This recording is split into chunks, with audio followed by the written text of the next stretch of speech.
Welcome back. It is a serious medical issue that we don't often hear about, but every year 1.7 million people suffer from a traumatic brain injury in the States, and more than 3 million people are living with disabilities from these injuries. So we wanted to learn more about these victims and where they can go for help. That's why Tom Metier is here. He's an attorney and the senior partner with the Metier law firm. Thanks so much for being here on Colorado's Best. It's a great pleasure to be here with you, Paula. Yeah, traumatic brain injury. I mean, we've heard about it, but I think very few people, unless you're personally involved, know very much about it or where to get help.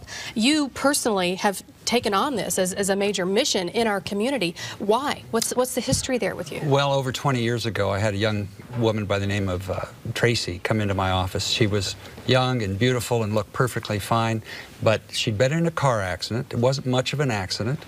And her family was saying that she just didn't seem to be herself. She'd get lost. She couldn't remember what her grocery list. In fact, she'd be afraid to go into the grocery store because of all of the lights and the colors and the boxes, and those things were confusing to her. She was scared. She was trying to start a career, and she could not remember the basic things that she needed to know on a day-to-day basis. Yeah, I would imagine that just created so much anxiety. Tremendous anxiety. And so here we had somebody who no one knew what was wrong with her. And so we got involved and began to look into this and discovered the world of traumatic brain injury. You know, we think of people with brain injuries as maybe they drool or there's something about them it's that you can see. It's something very obvious. Right. Yeah. But truly, for most people, it's an invisible injury and very difficult to recognize until you really listen to what they have to say. So we became very involved in putting these cases on and undertaking the families, not just the person who's injured, but the family, and helping them make a recovery. It's because this recovery is not a quick recovery, is it? It usually is not. Right. Fortunately, for many people, they do recover in 3-6 months, something like that. But there's a portion called the miserable minority who never make a recovery.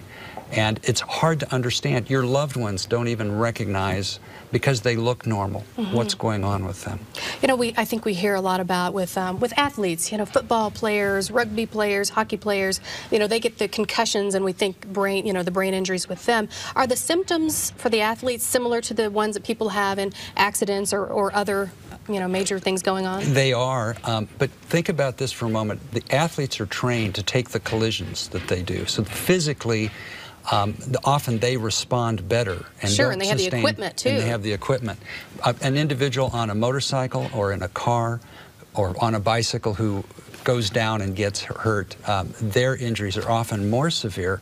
And it happens out of just one contact, just one event. You brought a list of many of the symptoms, and we've got them up here for people to look at, because as you said, they're not always apparent to the other person. The family members can't just look at you and tell you that you have a brain injury. Absolutely. We have here difficulty speaking or swallowing, slurred speech, problems with balance or vision, dizziness, paralysis. Often they'll have poor judgment.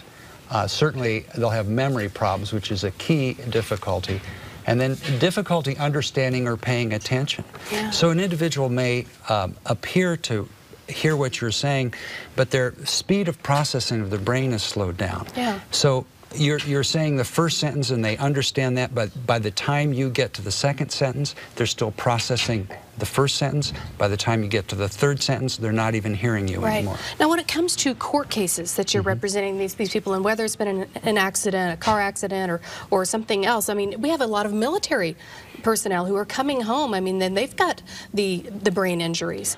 How can you go to court and prove that these things are going on for this person? Well, taking a military person, and we represent a lot of veterans who've come back with and have had primary brain injuries overseas, but they get in a motorcycle crash or typical things, a trucking crash here in the United States.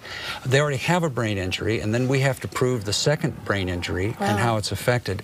And if you have a first brain injury, the second brain injury is much worse in terms of how it affects somebody.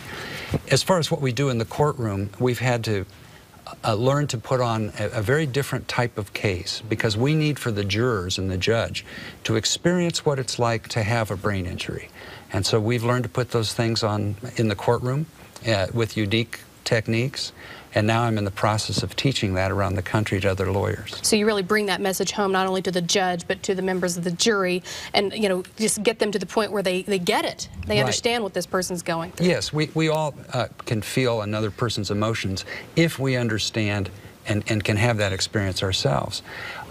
As you can tell, the idea that someone would lose their career, look perfectly normal, have medical bills, need long-term treatment, have family members who unfortunately in traumatic brain injury there's a high divorce rate because the person you married who sustains the brain injury is no longer the same person often. Sure. Yeah. Now, not only have you been extremely successful in the court cases, but very quickly, if you could just give me an idea of how you also help these people in the recovery, where to send them, where they can get the help. Well, we view it as our job and our responsibility to help the brain injured individual get to the treaters that he needs, to get to the psychiatrists and social workers that they need, and to get the entire family trained in order to put it all together. Wonderful information. Tom Metier with the Metier Law Firm. If you'd like to reach his law firm and talk more about if you have a loved one who has suffered a brain injury, give them a call, 866-377-3800. That's the metierlaw.com. It's the Metier Law Firm. Here's their online.